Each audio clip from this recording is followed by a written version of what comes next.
Hello everyone, welcome again. Life process के chapter की ये हमारी पार्ट 3 वीडियो रहेगी।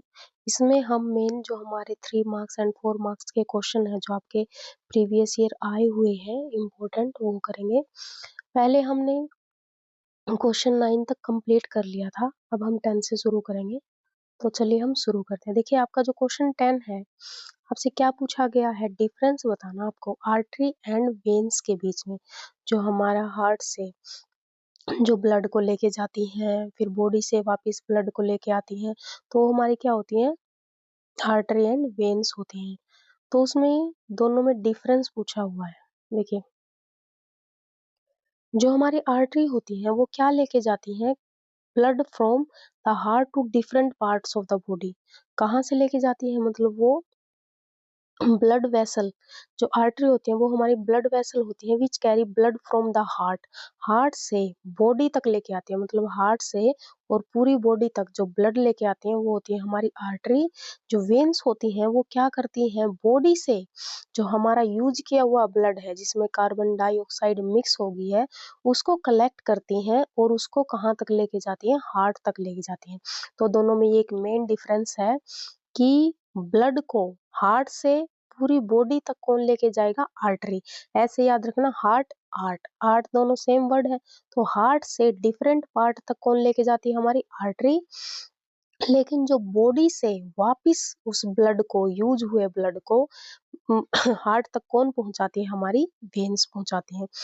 जो आर्टरी होती है उसमें हमारा जो ब्लड होता है वो ऑक्सीजनेटेड ब्लड होता है, वो साफ ब्लड होता है, ऑक्सीजन रिच ब्लड होता है, क्योंकि वो कहाँ से आता है, हमारे हार्ट से आता है, हार्ट से पूरी बॉडी में जाता है।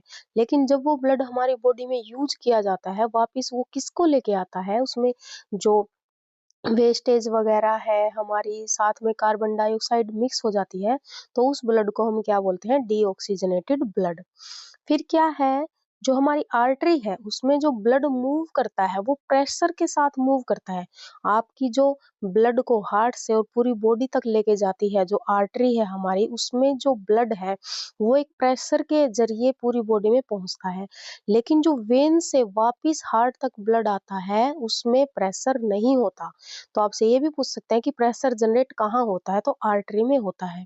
वेन्स में कोई प्रेशर नहीं होता, वो विदाउट प्रेशर के क्या करती है, फ्लो करती है ब्लड को। ये जो आर्टरी होती है ये क्या होती है, बेसिकली थिक होती है, मस्कुलर एंड इलास्टिक।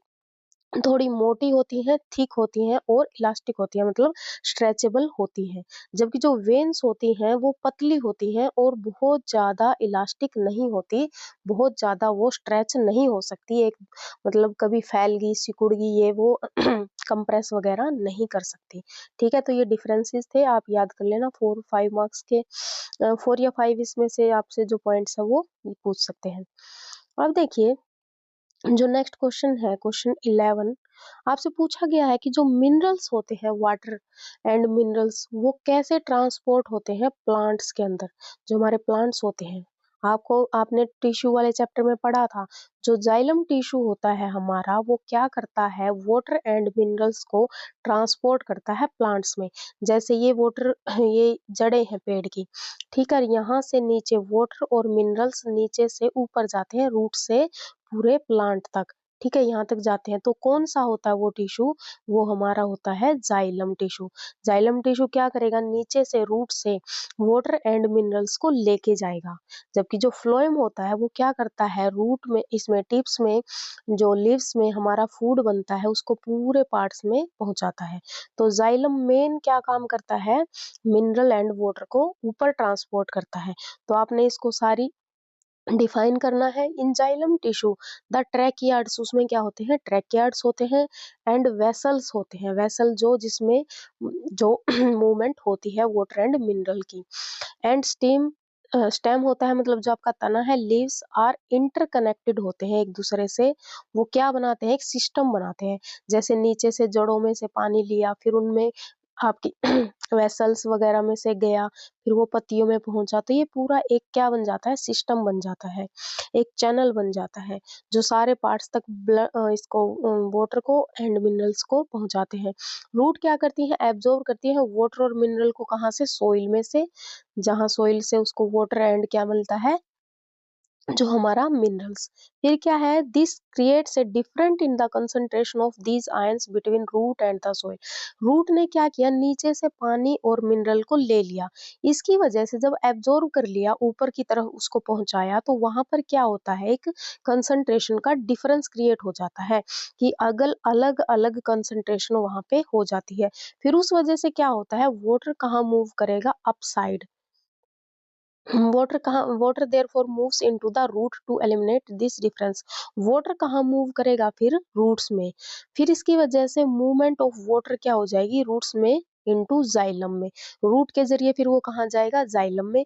फिर वो जो आपका जो प्लांट है उसके फर्दर नेक्स्ट पार्ट में पहुंच जाएगा, जैसे अलग अलग आपके स्टेम हो गया, रूट्स हो, लीव्स हो गई, जो उसकी पत्तियां हो गई, स्टेम हो गया, और भी जो बाकी टिश्यूज है उनको वाटर की जरूरत है। तो it creates a column of water which is pushed upward. नीचे से क्या हो रहा है, कॉन्सेंट्रेशन का डिफरेंस हो रहा है, जिसकी वजह से वाटर क्या करेगा, अपवर्ड में मूव करता है। ऐसे ही सेम क्वेश्चन आपका ये देखिए 2019 सेट सी में पूछा हुआ था कि वाटर एंड मिनरल कैसे ट्रांसपोर्ट करते हैं, और 2019 के सेट बी में पूछा हुआ था कि फूड कैसे ट्रांसपोर्ट करता है। तो मेनली तो दो ही टिश्यू है, एक क्या करता है फूड का ट्रांसपोर्ट, और दूसरा क्या करता है वाटर का। तो दोनों पे से क्वेश्चन आपका अलग अलग सेट में पूछा गया है। देखिए, how is food transport in plant, water का तो हमने पढ़ लिया। Food which is mainly synthesize by green leaves कहाँ बनता है, जो पेड़ की पत्ती होती है वहां पर हमारा फूड बनता है। अब फूड तो ऊपर बन गया, अब उसको हर एक कोने तक पेड़ के पहुंचाना है, चाहे वो स्टेम हो, लीव्स हो, चाहे वो उसकी रूट्स हो, ठीक है। तो वहां तक कौन पहुंचाएगा, हमारा फ्लोएम टिश्यू पहुंचाएगा। तो इसमें क्या होता है, green leaves is transported to the stem and root through phloem tissue, किसके जरिए, phloem tissue. The transportation in phloem is an active process which utilize energy. अब जो ट्रांसपोर्टेशन होता है फ्लोएम में, जो फूड का वो ट्रांसपोर्ट करता है पूरे प्लांट की बॉडी के अंदर, वो कौन सी प्रोसेस है, वो एक एक्टिव प्रोसेस है, जिसमें किसका यूटिलाइजेशन किया जाता है, एनर्जी का। Food like sucrose is transfer to phloem into phloem tissue using energy from ATP. जो हमारा एटीपी होता है वो क्या होता है, एनर्जी की यूनिट होती है। एटीपी की होती है हमारी एनर्जी की यूनिट। इसकी फुल फॉर्म क्या होती है, आपसे पूछ सकते हैं 1 मार्क्स में। एडिनोसिन ट्राई, टी से ट्राई, पी से फॉस्फेट, ठीक है। ये क्या होता है, एडिनोसिन ट्राइफॉस्फेट। तो इसकी फुल फॉर्म भी पूछ सकते हैं। तो जो फूड में, जो हमारा प्लांट है उसने फूड बनाया है, उसके लास्ट में आपसे ये आपने नेक्स्ट चैप्टर में पढ़े भी गए, मतलब इसी चैप्टर में नेक्स्ट वीडियो में, वहां पे आपसे पूछा गया है, पूरी प्रोसेस है कि कैसे कैसे एटीपी जनरेट हो रहा है, पूरी आपने उसमें डिफाइन करनी है। तो जो एटीपी है आपकी एनर्जी की यूनिट है, वो किसका यूज किया जाएगा, एनर्जी का यूज किस में किया जाएगा। अब ऐसे तो है नहीं कि बिना किसी मेहनत के जो आपका फूड है वो फ्लोएम में ऐसे ही ट्रांसपोर्ट हो जाएगा, तो एनर्जी की जरूरत चाहिएगी। तो एनर्जी कहाँ से मिल रही है, जो आपका फूड बन रहा है, फूड कहाँ से बने था, जो हमारा फोटोसिंथेसिस प्रोसेस थी, उसमें साथ में एनर्जी भी बनी थी। तो उस एनर्जी का यूज हम ट्रांसपोर्टेशन में यूज करते हैं फ्लोएम टिश्यू में। This increase the osmotic pressure. इससे क्या होता है, वहां पे ऑस्मोटिक प्रेशर जनरेट होता है। जैसे ऊपर वाटर के केस में कंसंट्रेशन का डिफरेंस हो रहा था, इसमें फूड वाले में क्या होता है, ऑस्मोटिक प्रेशर जनरेट होता है। इस वजह से क्या होता है, तो वाटर मूव इनटू इट, वहां फिर क्या होता है, वाटर मूव करेगा, और इस जो food under concentration the pressure gradient to the parts of the plant. अब देखिए, जैसे ऊपर हमने पढ़ा था कि कंसंट्रेशन के डिफरेंस की वजह से वाटर ने अपवर्ड मूव किया था, इसमें क्या होता है, ओस्मोटिक प्रेशर जनरेट होगा। ओस्मोटिक प्रेशर की वजह से फिर क्या होता है, वाटर इसमें मूव करेगा, और जो फूड है वो अलग अलग पार्ट तक हमारे पेट के पहुंच जाएगा। ओस्मोटिक जो प्रेशर होता है, डिफ्यूजन होता है, वो आपने वैसे तो सेल वाले चैप्टर में पढ़ा होगा, लेकिन आप इनको जो हाईली मतलब इसके बारे में ज्यादा आप 11th-12th में पढ़ेंगे। अभी फिलहाल आप इतना याद कर लीजिए कि वाटर के पीछे मेन रीजन क्या था, कंसंट्रेशन का डिफरेंस, और फूड के पीछे मेन रीजन क्या था, ओस्मोटिक प्रेशर। 1 मार्क्स में भी ऐसे मान लीजिए हार्ड क्वेश्चन बनाना तो पूछ सकते हैं। नेक्स्ट क्वेश्चन देखिए, अभी हमने किया भी था पीछे, how are fat digested in our body, where does this process takes place, जो फैट है वो कैसे डाइजेस्ट होता है, जो फैट को डाइजेस्ट कौन करता है, लाइपेज एंजाइम, कौन सा एंजाइम होता है वो lipase, which are present in pancreatic juice, जो हमारा पैनक्रियाटिक जूस होता है उसमें जो लाइपेज होता है हमारा एंजाइम वो क्या करता है, फूड का डाइजेशन करता है। तो इस प्रोसेस को, फूड के डाइजेशन को हम क्या बोलते हैं, इमल्सिफिकेशन ऑफ फैट। क्या बोलते हैं हम, इमल्सिफिकेशन ऑफ फैट। ये क्या होता है, it is brought about by the bile which is secretion of liver, जो हमारा लीवर होता है वो कौन सा जूस जो सिक्रेट करता है, कौन सा होता है, bile juice. The bile juice contain lot of salt which breakup, जो बाइल जूस होता है उसमें बहुत सारा साल्ट होता है, जो हमारा फूड हमने इनटेक किया है वो उसको छोटे छोटे ड्रॉपलेट्स में तोड़ देता है, ठीक है, कन्वर्ट कर देता है, तोड़ देता है, आप जो भी लिखना चाहें। इसकी वजह से क्या होता है, large surface area to lipase, जो उसको लार्ज सरफेस एरिया प्रोवाइड करवाता है। जैसे फूड आपने इनटेक किया वो ऐसे का ऐसे तो आपकी बॉडी में कंज्यूम नहीं होगा, तो सबसे पहले क्या करेगा, जो हमारा बाइल जूस है वो उसको क्या करेगा, छोटे छोटे टुकड़ों में तोड़ देगा।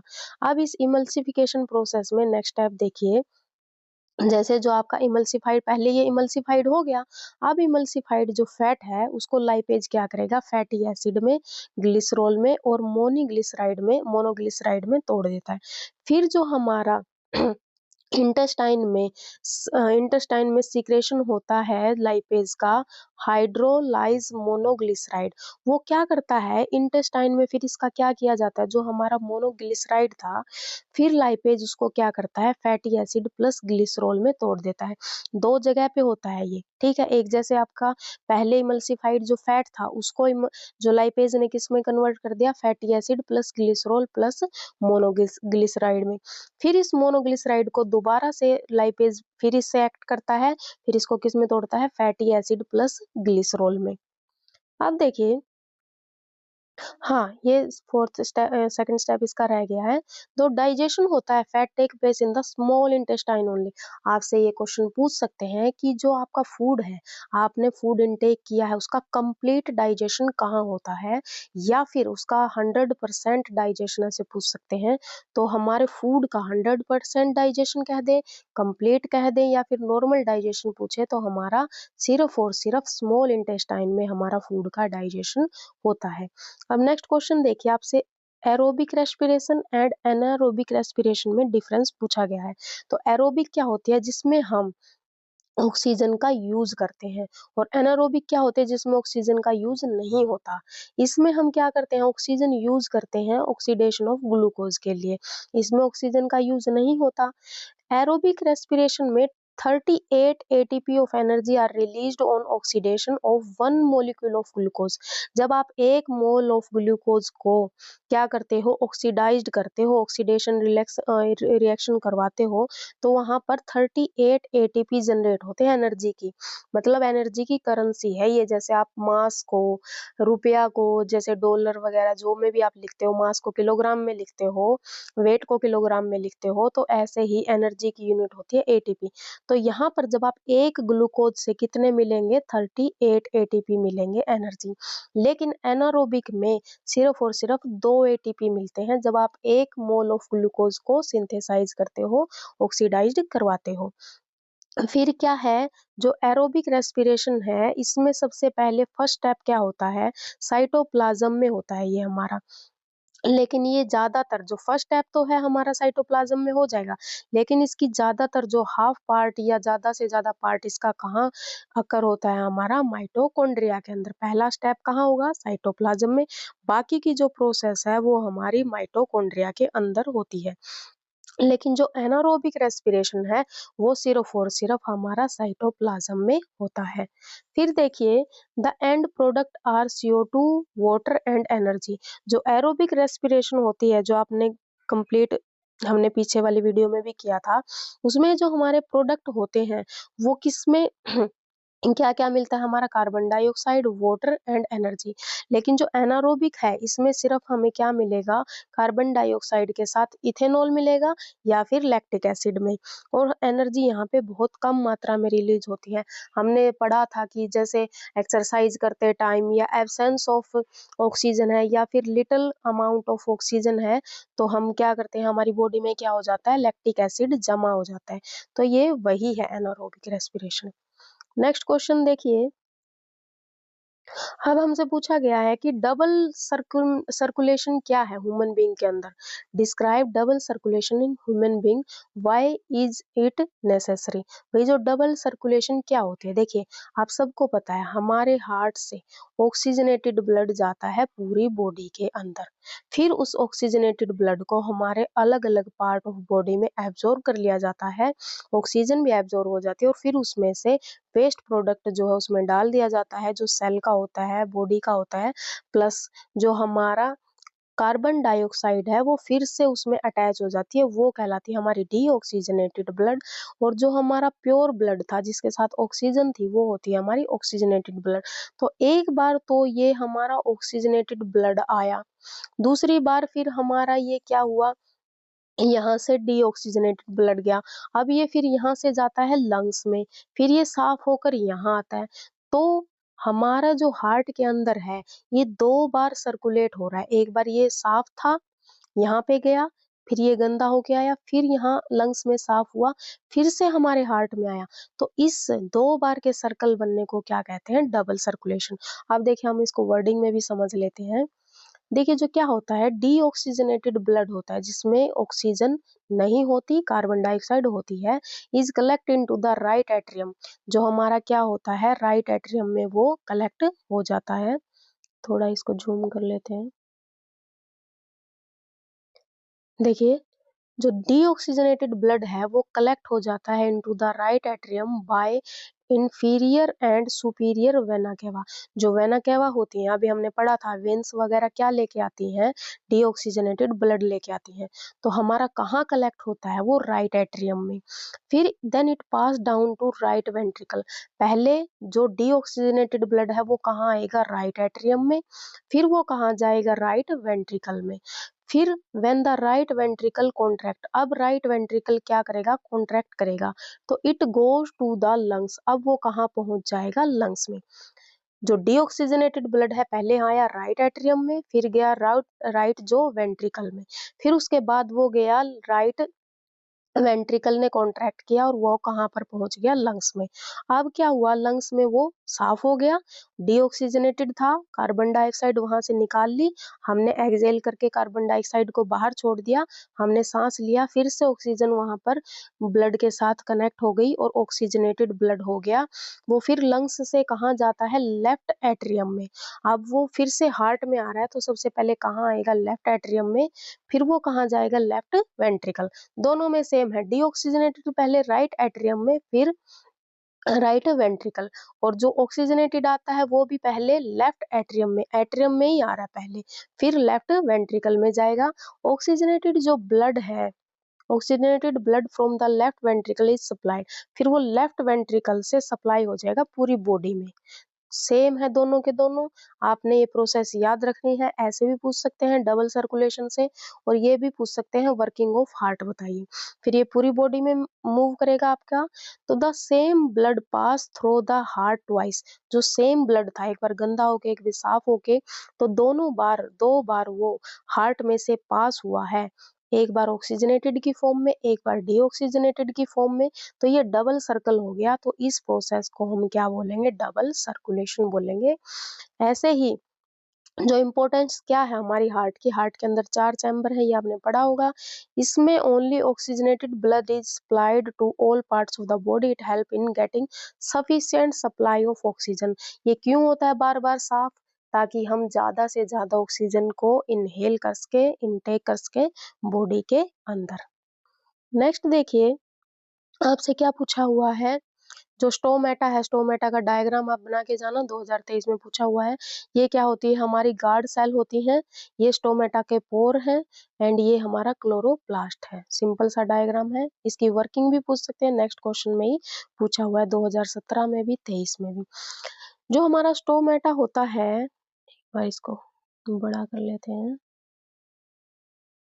जो हमारा स्टोमेटा होता है, देखिए जो opening and closing of stomata होती है, जो फंक्शन ऑफ गार्ड सेल, जो गार्ड सेल होते हैं ना, ये हमारे गार्ड सेल है इधर, इनकी वजह से ही ओपनिंग और क्लोजिंग होती है। किसकी? स्टोमेटा। स्टोमेटा क्या होता है?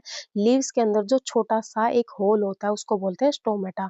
When the osmotic pressure in the guard cell increase due to accumulation of ion, जब osmotic pressure बढ़ जाएगा, water flow करेगा इसके अंदर, the guard cell swell up and stomata pore open। देखिए सबसे मेन रीजन क्या है, osmotic pressure increase हो रहा है, जिसकी वजह से water की ड्रॉपलेट क्या करेंगी, इसके अंदर आएंगी, गार्ड सेल के, गार्ड सेल फिर इसके स्टोमेटा के, तो उसके बाद क्या होएगा, गार्ड सेल स्वेल अप हो जाएंगी, यहाँ पे फूल जाएंगी। ये यहाँ पे दिख रहा होगा आपके, क्या हो रही है, ये फूल रही है और यहाँ पर ये खुल गया है। And the stomata pore open. फिर क्या करेगा, जब when there is a flow of ion out of the guard, जब बाहर जाना होगा, जैसे मान लीजिए अब इसने क्या किया है, इनटेक किया, अब इसने वाटर को क्या करना है, बाहर छोड़ना है, एक्सेल करना है, मान लीजिए इसको वाटर को बाहर छोड़ना है, तो ओस्मोटिक प्रेशर क्या करेगा, डिक्रीज करेगा, और उस टाइम पे हमारे जो गार्ड सेल है वो श्रिंक हो जाएंगे, एक दूसरे के अंदर आना शुरू हो जाएंगे और स्टोमेटा पोर क्या हो जाएगा, बंद हो जाएगा। ये स्टोमेटा पोर जो ये गार्ड सेल होते हैं यही बचा के रखते हैं ना, कि वाटर जो प्लांट है वो ज्यादा से ज्यादा वाटर को बाहर ट्रांसपिरेशन ना कर सके, क्योंकि सूखे से भी बचाना होता है ना प्लांट को। अगर ज्यादा पानी बाहर निकल गया उसका धूप में, तो पौधा जो हमारा होता है वो क्या हो जाता है, सूख जाता है, वाटर की कमी हो जाती है। अब नेक्स्ट क्वेश्चन देखिए, what are the limitation of use of electrical impulses. जो इलेक्ट्रिकल इम्पल्सिस होती है हमारी 2023 में ये क्वेश्चन पूछा गया है, जो इलेक्ट्रिकल इम्पल्सिस होती है उसकी लिमिटेशन क्या है। एक लिमिटेशन तो ये है कि जो इम्पल्सिस है वो ओनली वन डायरेक्शन में मूव कर सकती हैं, क्योंकि जो नर्व्स की जो स्ट्रक्चर होती है वो उसको यूनिडायरेक्शनल फ्लो करने के लिए ही बनी है, तो इसीलिए वो वन डायरेक्शन में फ्लो करती है। दूसरा क्या होता है, जो इलेक्ट्रिकल इम्पल्सिस होती हैं वो शॉर्ट एक्टिंग होती है, वो ओनली स्टिमुलस जब आपको मिलेगा, मान लीजिए जैसे आपको कोई झटका लगा है और उसी टाइम पे वो आपको क्या करेंगी, मैसेज भेजेंगी कि आपने वहां से हाथ को हटा लेना है, गर्म लग गया है या शॉक लग गया कुछ भी। तो जो इलेक्ट्रिकल इम्पल्सिस होते हैं ये only in the presence of stimulus ही भेजे जाते हैं, तो ये शॉर्ट एक्टिंग होते हैं। तो इनकी ये दो क्या है, लिमिटेशन पूछी गई थी। अब देखिए जो फोटोसिंथेसिस है ये हमने बहुत बार किया होगा आपने, इसको पूछा गया है 2017 में भी, 19 में भी, 23 में भी। फोटोसिंथेसिस क्या होती है, मेनली जो ग्रीन प्लांट्स होते हैं उनके अंदर क्या होता है, वो कार्बन डाइऑक्साइड प्लस वाटर लेते हैं, क्लोरोफिल। अगर आपको ये रिएक्शन भी याद है ना तो आप ये पूरी प्रोसेस लिख दोगे। वो क्या करते हैं, कार्बन डाइऑक्साइड प्लस वाटर को लेते हैं, वाटर को कहाँ से ले लेंगे, रूट से, कार्बन डाइऑक्साइड बाहर से ले लेंगे इन्वायरमेंट से, क्लोरोफिल उनके अंदर प्रेजेंट होता है, ग्रीन लीव्स में सनलाइट, वो सन की प्रेजेंस में लाइट उनको मिल रही है, तो किस में कन्वर्ट हो जाता है, कार्बोहाइड्रेट्स में, जिसको क्या बोलते हैं हम, ग्लूकोज। ग्लूकोज का फॉर्मूला आप याद कर लेना, और ऑक्सीजन, फिर ऑक्सीजन तो वो बाहर छोड़ देते हैं पेड़ पौधे, उन्हीं को हम क्या करते हैं, एक्सहेल करते हैं। ये सारी प्रोसेस आप यहाँ पर लिख सकते हैं। इसमें क्या होता है जो लाइट को कौन एब्जॉर्ब करेगा, क्लोरोफिल। जो वाटर मॉलिक्यूल है वो इनमें टूट जाते हैं एज पॉजिटिव इलेक्ट्रॉन ऑक्सीजन में। लाइट एनर्जी केमिकल एनर्जी में कन्वर्ट होती है, और जो रिडक्शन होता है कार्बन डाइऑक्साइड का वो कार्बोहाइड्रेट्स में होता है। अब देखिए जो इसका जो आपका लीफ है, एक पेड़ का पत्ता है, उसका क्रॉस सेक्शन किया हुआ है, बीच में से काट के दिखाया गया है। ये बीच में क्या होती है, ये हमारी मिड रिब होती है, ये आपका लेमिना हो गया, ये वेन है यहाँ पे, ये क्लोरोप्लास्ट वगैरह है, गार्ड सेल है, वेक्सिक्यूटाइल होती है, ताकि ज्यादा से ज्यादा वो क्या ना कर सके, वाटर को बाहर न भेज सके। ये अपर एपिडर्मिस है, ये लोअर एपिडर्मिस है, एक दो ये जो आपके डायग्राम वगैरह है आप ध्यान से देख लीजिएगा, ठीक है। अब नेक्स्ट क्वेश्चन देखिए, what would be the consequences of A deficiency of haemoglobin. अगर आपकी बॉडी में हीमोग्लोबिन कम हो जाता है तो आपको क्या क्या उसके जो लक्षण वगैरह है दिखते हैं। जो डेफिशिएंसी ऑफ हीमोग्लोबिन है वो हमारी कौन सी बीमारी होती है, एनीमिया होती है। हीमोग्लोबिन की वजह से देखिए सबसे बेसिक तो यही होता है कि उसकी क्या हो जाती है, आई क्या हो जाती है, पेल, मतलब हल्की हल्की सी ऐसी ये शुरू हो जाएगी उसकी आई का कलर, स्किन का कलर, वो फ़ील क्या करेगा, टायर्ड करेगा, ठीक है? उसको सारे टाइम ऐसे मतलब थकान फ़ील होएगी। दूसरा फिर क्या होता है उसका, as haemoglobin transport O2 to different part, अब उसके अंदर हीमोग्लोबिन की ही कमी है। हीमोग्लोबिन क्या करता है, ऑक्सीजन को पूरी बॉडी में भेजता है और एक ऑक्सीजन इसकी हीमोग्लोबिन की ही उसके अंदर कमी होगी, तो उसकी बॉडी में ऑक्सीजन की भी कमी हो जाती है, जिसकी वजह से उसको टिश्यू को और सेल को जो प्रॉपर अमाउंट में एनर्जी मिलनी थी वो नहीं मिल पाती है। नेक्स्ट क्वेश्चन देखिए, how does nutrition take place in amoeba. जो अमीबा होता है, अमीबा में बेसिकली जो फूड इनटेक करता है उस प्रोसेस को हम क्या बोलते हैं, उस प्रोसेस को हम बोलते हैं फेगोसाइटोसिस बोल सकते हैं आप, या फिर जो जिस पार्ट से वो फूड को इनटेक कर रहा है उसको बोलते हैं हम सूडोपोडिया, सूडोपोडिया, ठीक है। अब देखिए जो अमीबा है, ये आपका अमीबा है, इसने मान लीजिए यहाँ पे एक फूड पार्टिकल को देखा यहाँ पे, तो ये क्या करेगा, अपनी बॉडी को ऐसे चेंज कर लेगा, उसके चारों तरफ ऐसे फिंगर लाइक स्ट्रक्चर बना लेगा, उस फिंगर लाइक स्ट्रक्चर को ही बोलते हैं हम सूडोपोडिया। सूडोपोडिया मतलब झूठे पैर बन जाते हैं इसके, फिर उसको क्या कर लेगा, उसको ऐसे कवर कर लेगा, उसको फिर ये एनगल्फ कर लेगा, खा लेगा, और जो जो आपका जो वेस्ट प्रोडक्ट बनता है इसमें वो भी यहीं से बाहर निकल जाता है, क्योंकि इसके अंदर तो कोई प्रॉपर ऐसे सिस्टम होता नहीं है कि इधर स्मॉल इंटेस्टाइन है, इधर किडनी है, ये सारा तो होता नहीं है, ठीक है। तो ये सारा आप अपनी लैंग्वेज में भी लिख सकते हैं, आप इसको भी पढ़ लीजिए। In amoeba nutrition take place by phagocytosis cell eating. Amoeba takes in food using temporary finger like structure होती है इसको, जो फूड आता है उसको क्या करता है, ये कवर कर लेता है। Inside the food vacuole complex substance are broken down into simpler. इस फूड वैक्यूल जो होता है इसके अंदर ये छोटे छोटे पार्ट्स में टूट जाता है, diffuse into the cytoplasm. The remaining undigested material is removed to the surface to the cell and is thrown out। ऐसे ही इसका ये बाहर निकल जाता है।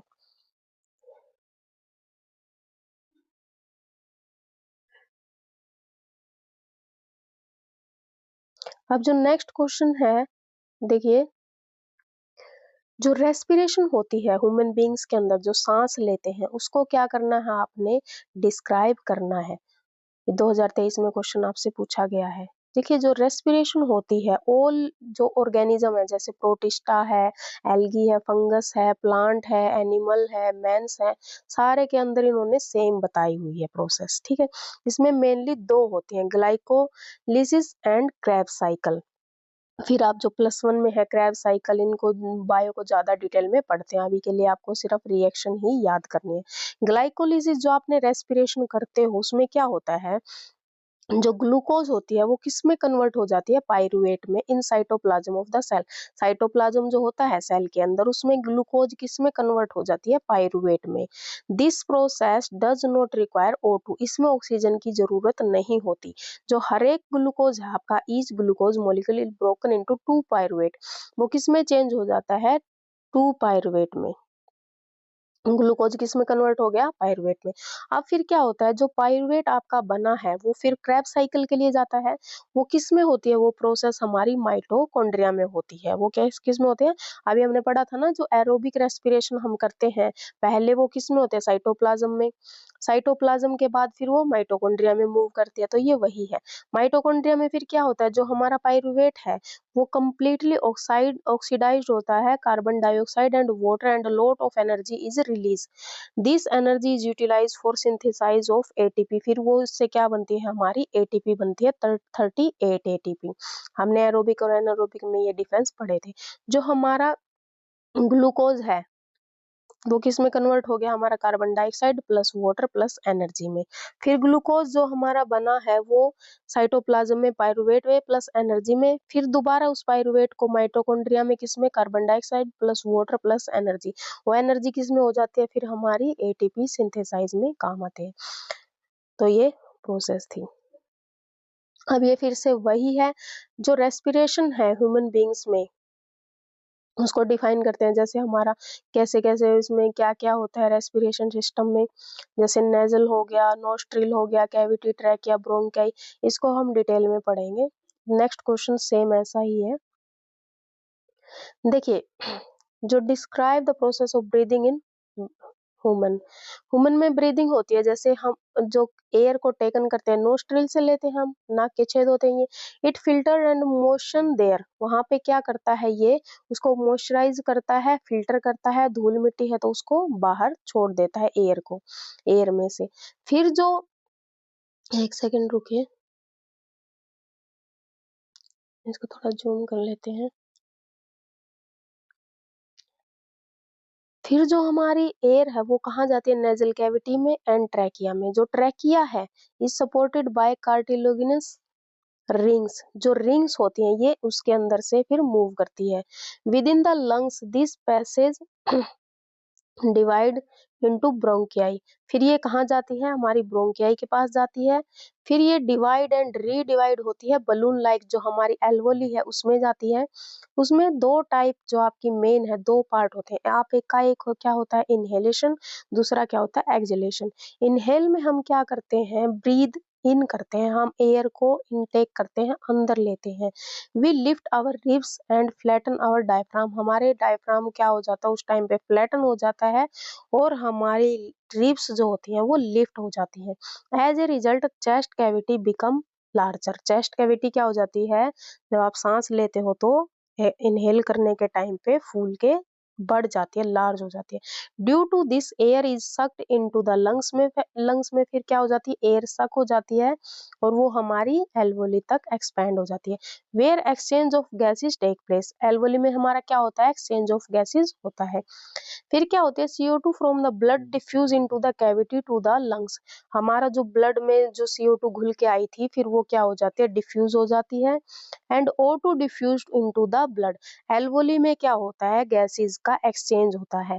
ऑक्सीजन तो हमारी बॉडी में रिलीज कर जाती है और CO2 क्या है, वापिस से ब्लड में मिक्स हो जाती है। फिर उसके बाद जो एक्सहेल करते हो, when we breathe out our ribs comes to their normal, फिर क्या हो जाती है, जब हम सांस छोड़ते हैं तो हमारी जो रिब्स होती हैं वो एक्सटेंड नहीं होती, कंप्रेस हो जाती हैं, नॉर्मल हो जाती हैं। डायफ्राम हमारा उस टाइम पे क्या होता है, कन्वेक्स हो जाता है, पुश हो जाता है। And lungs thereby air moves out the lung, मतलब वो क्या हो जाता है, हमारा कन्वेक्स फॉर्म में होता है और एयर बाहर निकल जाती है।